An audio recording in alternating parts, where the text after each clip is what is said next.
it's okay if you didn't, but you get prizes if you did. I listened. Oh, George? you listened to it. That's good enough. Here you go. Here's a little prize for you.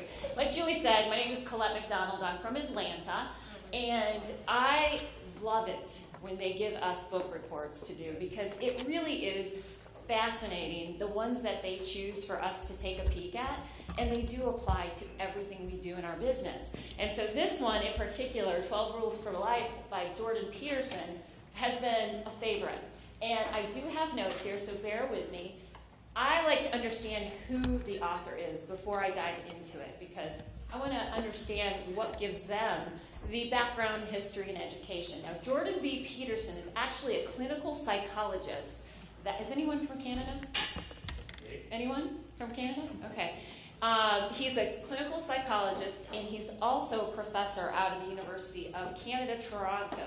He's been called a cultural warrior, professor against political correctness, a secular prophet in an era of lobotomized conformism. So reading those reviews was really awesome. So I was excited to dive into it. His book, The 12 Rules for Life, he weaves political, psychology, evolutionary biology, anthropology, sociology, history, literature, and religious studies into his rules. It's a fascinating perspective and perfect for downloading the audio version because his Canadian accent is so cool. And also buying a hard copy to have it in your house so that you can have some really interesting conversations with your family and friends and clients. Now, I've only got 10 minutes to highlight this book, so I'm just going to go through the 12 rules real quickly with you. The first one is stand up straight with your shoulders back. Now, we've all heard this from our parents, our grandparents, our coaches, but he gives us a different perspective, and he compares us to lobsters and how they have evolved to create dominance, which predicts for us our success. And it's a fascinating philosophy when he digs deep into evolutionary biology. Number 2, treat yourself like someone you're responsible for helping. This is where we dive into chaos. You've already heard a lot about what we're going to expect, right? Chaos in the marketplace. Think of the juxtaposition here of the yin and yang symbol. Everyone seen this before, yin and yang? That's where he dives into history and philosophy. Okay, so you think about that. We are all have one foot in order and one foot in chaos. We all have the ability to be good or evil. Our brains function in duality, depending upon many factors that include our ideology and how we see the world. The real estate market can flip, like we know, in what seems like to be on a dime, but it's actually inevitable. The chaos in our business is inevitable, so how do we prepare for it? By doing what you know and need to do now, and you do it. Just like we were talking about already this morning, right? Or as Peterson says in this chapter, if you know it's wrong, stop doing it and prepare for the chaos. Treat yourself like you're someone that deserves to be helped, just like you help your clients. So if you know that you should be out working out, or maybe going on a diet, or stop drinking, you know it's wrong, stop doing it, right? Prepare for the chaos. Number 3, make friends with people who want the best for you. Seems simple, right?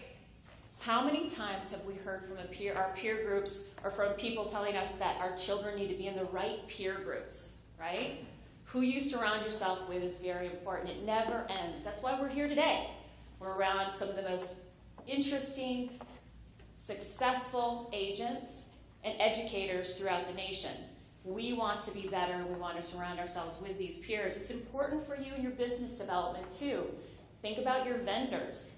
Think about the people who surround you. If they don't want the best for your business, take them off the list. Take nothing less. Number 4, compare yourself to who you were yesterday. Listen to that. Compare yourself to who you were yesterday, not someone else today. What does that mean? If you think about it, we live in a Facebook, social, Instagram, marketing world, and we're always seeing how great everyone else's lives are. And it's hard for us not to compare ourselves to that. Wouldn't you love a social media website that people were actually telling the truth, telling them how the struggles were? That would be awesome. Actually, maybe even more depressing, I don't know. We're constantly inundated with greatness, right? If you're sitting in a sales meeting, you're listening to the top producers and the people who have done great last month or last week or last year, sometimes that can be deflating, right? Compare yourself to who you were, not to who they are. We need to be able to have a goal to navigate to, but also remember those top producers, those people that may be doing a lot of, like Tim said earlier, phase 2, lots of branding of ego-boosting teams, right? They're spending so much money on that. What do you think their bottom line looks like? Are they paying their taxes? Do they actually take home that much money? Only compare yourself to where you were yesterday, but always have something to navigate. We cannot navigate without something to aim at. While we're in this world, we must always navigate. I love that line out of the book. But I also love the fact that in this chapter, he compares our life to actually buying a house. It's like, oh my gosh, real estate, awesome. We buy, prepare to live in it, hire an inspector to list its faults, and there always are, and we pay them for the bad news. We need to know. We need to discover the house's hidden flaws, and we all need that inspector or that critic to get us to the next part. So always remember that. We have something to navigate to, but don't compare yourself to others, right? Golden rules. Number 5, do not let your children do anything that makes you dislike them. How many parents are in the room? Right, and by the way, is this your first child over here? Yes. Oh, you are so adorable. You need to have 5 more. You look so cute. Do not let your children do anything that makes you dislike them. He puts things in perspective that are witty. He brings history and evolution, like I said, biology into this book, which is fantastic, but it's also entertaining.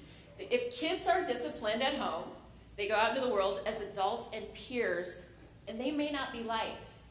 And, you know, popular psychology, the woo-woo out there, the mindset, we don't think people should dislike our children, but we're not doing the discipline at home to make them real members of society. They don't have to conform. They can still change the world, but they also don't have to go out there and be assholes. I had to throw that in there for you, Julie. Because it can be very isolating to children, right? If children aren't liked or they're out there doing things that are not part of society's norm, they may not be liked. They may be isolated. They may not have that peer group that's going to actually help them become successful, and then they become lost. And potentially they dive into that social media and everything around them that gives them those negative influences that actually won't help them develop. So remember, he's a clinical psychologist. He's a psychotherapist. He has 40 years of education beyond what we know. He's the one giving us this opinion. And I thought it was awesome. Great detail in the chapter of that book about the evolution of personality as well. Rule number 6, set your house in perfect order before you criticize the world.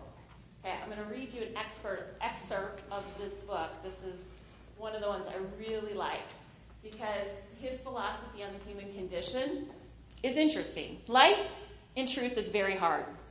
Everyone is destined for pain and slated for destruction.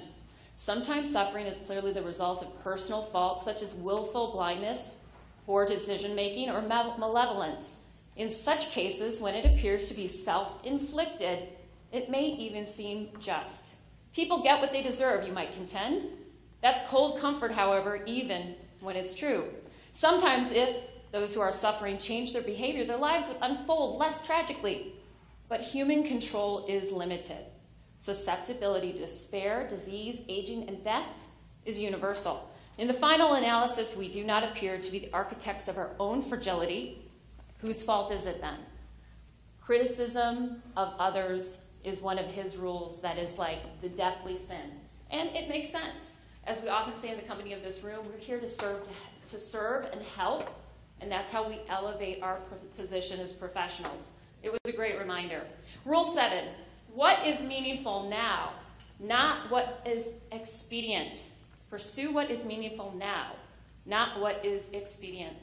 The concept of sacrifice has been in the Bible, has been in other literature that dates far beyond that, right? There's little difference between sacrifice and work.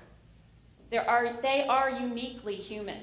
Work is a delay of gratification, but that's the mundane phrase to describe something of such profound significance. In this chapter, he'll dive into the evolution as to why this is so difficult for us to master. Instant gratification is ingrained into us much like a wolf eats 20 pounds of raw meat in one meal. That wolf has no idea that he needs to save some of that meat. It is uniquely human for us to delay that gratification. Rule 8, tell the truth, or at least do not lie. If we lie, we lose our integrity and its questionable character, right? It's a truth we all know and we've heard time and time again. Now, he gets a little bit preachy in this chapter, I think, personally, because he really does not like it when people market and maybe tell little white lies and maybe extend some liberty in how they would maybe market a house, in my opinion. But he is so against delivering untruths. It's very interesting. His reminder is that it's easy to tell a little white lie, but it easily becomes stonewalled and sociopath tendencies. He actually brings that up. It's a great perspective. Rule number 9, assume that the person you are listening to might know something you don't, right? I'm going to read one more part of the book because I liked his perspective on this way as well. Psychotherapy is genuine conversation. Genuine conversation is exploring, articulation, and strategizing. When you're involved in genuine conversation, you're listening and talking, but mostly listening. Listening is paying attention. It's amazing what people will tell you when you listen. Think about the Sharpie clothes, right? You're going in and you're asking your client exactly what their motivation is, what they want to do to sell, why they're selling their house. You're listening to them. Strategy. Real estate's all about strategy. Think about it. When you present that information, what that seller is going to, how you frame that information when you listen to what their motivation is. You can only discover that through listening. And this is one of the other reasons why I'm so excited about Ryan Holiday coming, because Ego is the Enemy is one of my favorites, personal, and this comes back to ego. You want to listen to what your client is actually, their motivation is. And he brings that up again. Now, I've got to find my last page, so bear with me. All right. Any questions before I move on? This is, by the way, I believe it's been the #1 best-selling book for like forever, too. Yeah.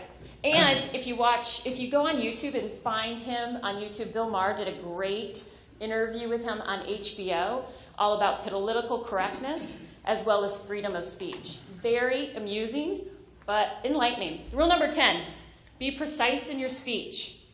Your perspectives change as your environment and reality changes. You must be precise, or more importantly, honest in your speech. Do not be vague. It renders life stagnant and murky. Be exact when telling your clients what you're going to do to sell their house. Tim said the same thing, right? Just a couple minutes ago.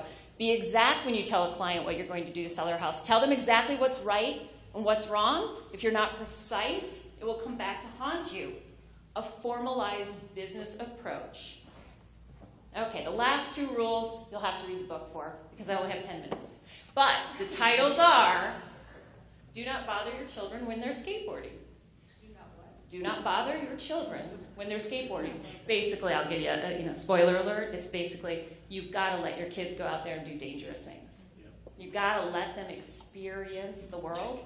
You cannot control everything. And if you try, when they get out in the world, they will have a harder time adapting. Number 12, pet a cat when you encounter one on the street. Really? Yes, pet a cat. This has to do with group identification. Basically, if you're a dog lover, you want to pet a cat because you never want to let people believe that you're isolating in one group. And again, I encourage you not only to download this book and listen to it in between appointments. It's a great form of discussion when you're talking to friends and family, but it gives you perspective in the chaos of our world. Because no other time in history have we had so much social media, so much coming to us at one time. He, as a psychologist, and his perspective is enlightening. Any questions? It's Okay. definitely a great book. You guys should definitely read it. Nice job. Get an audiobook. Oh, I feel sorry for the group that has to follow her.